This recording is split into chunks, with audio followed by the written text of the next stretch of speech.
जितना time waste करना था वो कर लिया है, अब बिल्कुल भी टाइम वेस्ट नहीं करना है, सिर्फ और सिर्फ पढ़ना है। अक्टूबर तो समझो गया, लेकिन घबराने की कोई बात नहीं है।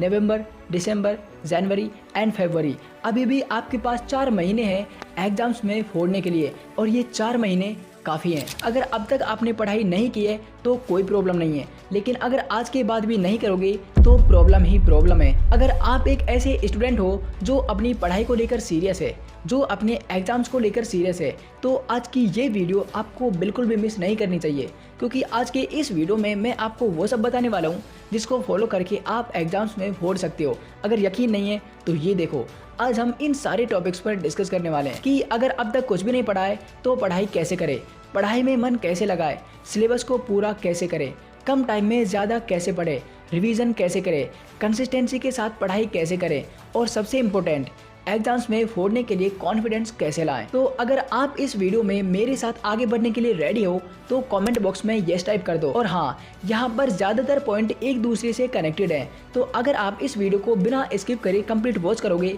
तो इससे आपको ज़्यादा मदद मिलेगी। चलो अब वीडियो को स्टार्ट करते हैं।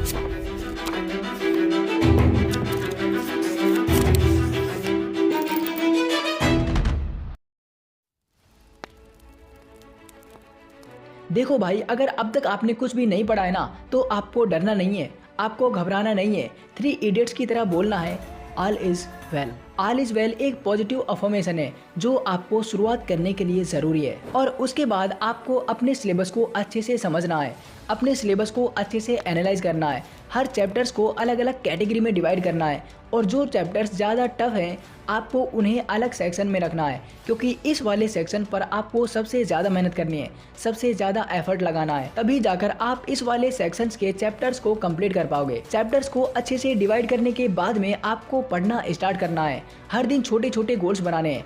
जैसे मान लो अब तक आपने ना के बराबर पढ़ाई की है, तो आपका टारगेट होना चाहिए कि मुझे एक वीक में कम से कम 2 से 3 चैप्टर्स तो कंप्लीट करने ही हैं, क्योंकि तभी जाकर आप उस टाइम की रिकवरी कर पाओगे जो आपने वेस्ट किया है। चलो अब आते हैं नेक्स्ट पॉइंट पर। देखो भाई, पढ़ाई में मन नहीं लगना ये एक नेचुरल प्रोसेस है, और ये सबके साथ होता है। चाहे आप किसी भी टॉपर से पूछ लो, वो ये नहीं बोलेगा कि मेरा पढ़ाई में मन लगता था, वो भी यही बोलेगा कि यार पढ़ाई में मन तो मेरा भी नहीं लगता था, लेकिन लगाना पड़ता था। और आपको भी इसी तरह से पढ़ाई में मन लगाना है, मनी हिस्ट के प्रोफेसर की तरह। जब भी प्रोफेसर की टीम डीमोटिवेट होने लगती तो प्रोफेसर उन्हें अपने गोल के बारे में याद दिलाता, उनके मकसद के बारे में याद दिलाता कि हमें इस दुनिया की सबसे बड़ी चोरी करनी है, हमें इतिहास की सबसे बड़ी चोरी करनी है। और ये सुनकर उसकी टीम के अंदर जोश आ जाता था, उनके अंदर काम करने की एनर्जी आ जाती थी।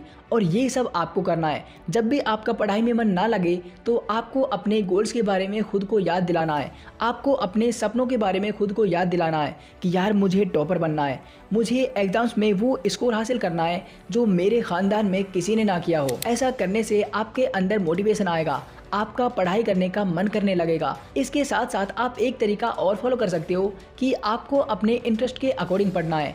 आपको ज़बरदस्ती कुछ भी नहीं पढ़ना है, सिर्फ वही पढ़ना है जो पढ़ने का आपका मन करे, जो चैप्टर आपको पढ़ने में अच्छा लगे। और अगर कोई चीज़ ज़्यादा ही बोरिंग है जो आपको समझ नहीं आ रही है तो उसे रियल लाइफ के साथ कनेक्ट करने की कोशिश करनी है। जैसे कि 3 इडियट्स में रेंचो ने किया था। उस मशीन के एग्जाम्पल को समझाने के लिए उसने अपनी पैंट की जिप का यूज़ किया था। आपको तो याद ही होगा, अप डाउन अप डाउन। चलो अब आते हैं नेक्स्ट पॉइंट पर।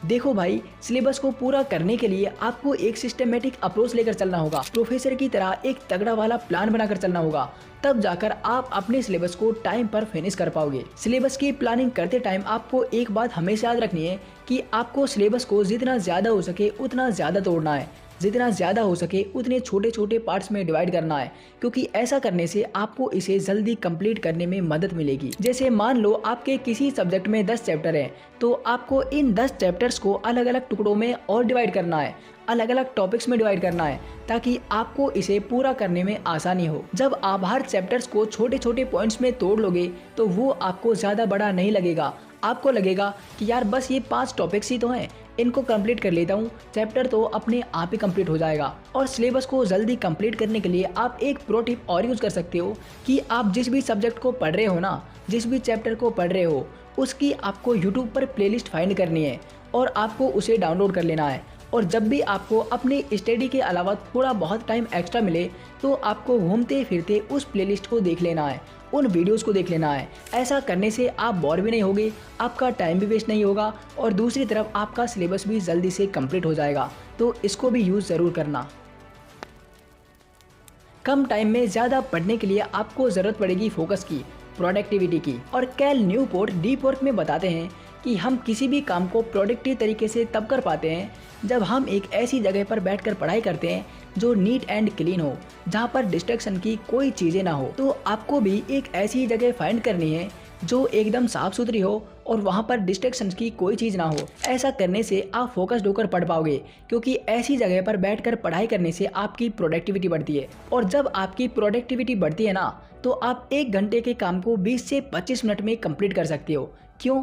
क्योंकि अब आप डिस्ट्रैक्ट नहीं होगे, अब आप पूरे फोकस के साथ काम करोगे। तो आप भी पढ़ाई करने के लिए एक अच्छी जगह का सिलेक्शन करो ताकि आपको पढ़ने में मज़ा आए और आप कम टाइम में ज़्यादा पढ़ पाओ। और कम टाइम में ज़्यादा पढ़ने के लिए आप एक और तरीके का यूज़ कर सकते हो, वो है पोमोडोरो टेक्निक।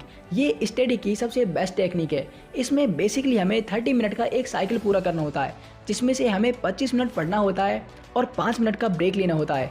लेकिन आप जो ये 25 मिनट तक पढ़ाई करोगे ना, ये आपके उस 1 घंटे के बराबर होगी जो आप पहले पढ़ते थे। और इस टेक्निक से पढ़ाई करने का सबसे बड़ा बेनिफिट ये है कि इस टेक्निक का यूज़ करते हुए आप कभी बोर नहीं होगे, आप पढ़ाई से परेशान नहीं होगे, क्योंकि आपके ब्रेन को पहले से पता है कि मुझे तो सिर्फ 25 मिनट पढ़ना है, उसके बाद में 5 मिनट का ब्रेक लेना है। तो इस टेक्निक का यूज़ भी ज़रूर करना। देखो भाई, रिवीजन करने की बहुत सारी टेक्निक्स हैं, लेकिन आपको उन सब के बारे में नहीं पढ़ना है। आपको मैं 2 पावरफुल टेक्निक बताऊंगा, आपको सिर्फ उनका यूज़ करना है। Number 1, active recall.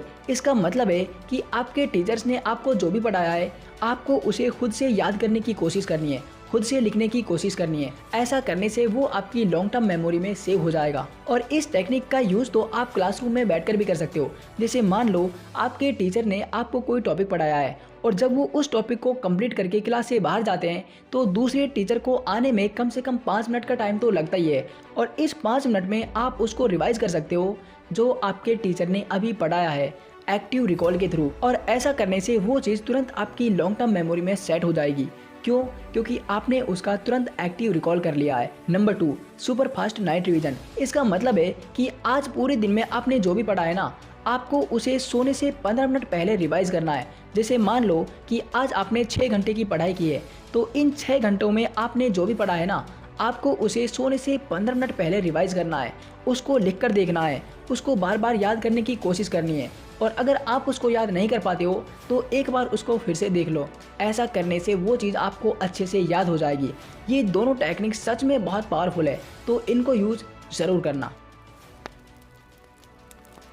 पढ़ाई में कंसिस्टेंसी लाने के लिए आपको ज़रूरत पड़ेगी डेली रूटीन की। और डेली रूटीन बनाने के लिए आपको किसी रॉकेट साइंस की ज़रूरत नहीं है, बस आपके पास एक पेन और पेपर होना चाहिए जिससे आप ये लिख सको कि आज आपको क्या करना है, आज आपके टारगेट्स क्या हैं। तो सबसे पहले सुबह उठते ही आपको ये डिसाइड करना है कि आज आपको क्या करना है, आज आपके क्या गोल्स हैं, क्या टारगेट्स हैं, और उनको एक पेपर पर लिख देना है। और आपको इस पेपर को उस जगह पर चिपकाना है जहां पर बैठकर आप पढ़ाई करते हो, क्योंकि ये पेपर आपको बार बार ये याद दिलाएगा कि आज आपको क्या करना है, आज आपके क्या गोल्स हैं। अगर पेपर की जगह एक छोटा सा व्हाइट बोर्ड होता तो और भी अच्छा होता। अगर अफोर्ड कर सको तो ले लेना, 200 से 250 रुपये का आ जाएगा। अगर नहीं है तो भी चलेगा, बिकॉज वी आर इंडियंस, हम जुगाड़ से काम चलाते हैं। चलो अब आते हैं सबसे आखिरी और सबसे इम्पोर्टेंट पॉइंट पर कि एग्जाम्स में फोड़ने के लिए कॉन्फिडेंस कैसे लाएं। तो देखो भाई, कॉन्फिडेंस आता है तैयारी से, आपकी प्रिपरेशन से। अगर आपकी तैयारी अच्छी होगी ना तो आपके अंदर कॉन्फिडेंस अपने आप ही आ जाएगा, क्योंकि आपको भरोसा है कि आपने मेहनत की है, आपने तैयारी की है, तो आप एग्जाम में भी ज़रूर पढ़ोगे। ज़्यादा ओवरथिंकिंग करने की कोई ज़रूरत नहीं है, ज़्यादा सोचने से कुछ नहीं होगा। आपको ध्यान देना है सिर्फ तैयारी पर। और अगर एक बार आपने अच्छे से तैयारी करके अपना सिलेबस कंप्लीट कर लिया ना, तो फिर देखो आपके अंदर कैसे कॉन्फिडेंस आता है। तो आपका सबसे पहला गोल यही होना चाहिए कि जल्दी से जल्दी अपने सिलेबस को कंप्लीट करना। और जब आपका सिलेबस कंप्लीट हो जाए तो आपको रेगुलर प्रैक्टिस करनी है, हर दिन रिवीजन करना है, डाउट सोल्व करने हैं, और ऐसा करके आप अपनी प्रैक्टिस को और ज़्यादा स्ट्रॉन्ग कर सकते हो। देखो भाई, मुझे नहीं पता है कि आप पर किसी को यकीन है या नहीं, लेकिन मुझे आप पर यकीन है कि आप एग्जाम्स में पक्का फोड़ोगे। अब अगर आपको मेरी यह मेहनत पसंद आई हो तो वीडियो को लाइक और चैनल को सब्सक्राइब करके एक प्यारा सा कमेंट भी कर सकते हो अगर आपका दिल करे तो। चलो आज के लिए बस इतना ही, मिलते हैं नेक्स्ट वीडियो में और एक ऐसे ही इंटरेस्टिंग वीडियो के साथ। तब तक के लिए मेहनत करते रहिए और आगे बढ़ते रहिए। जय हिंद।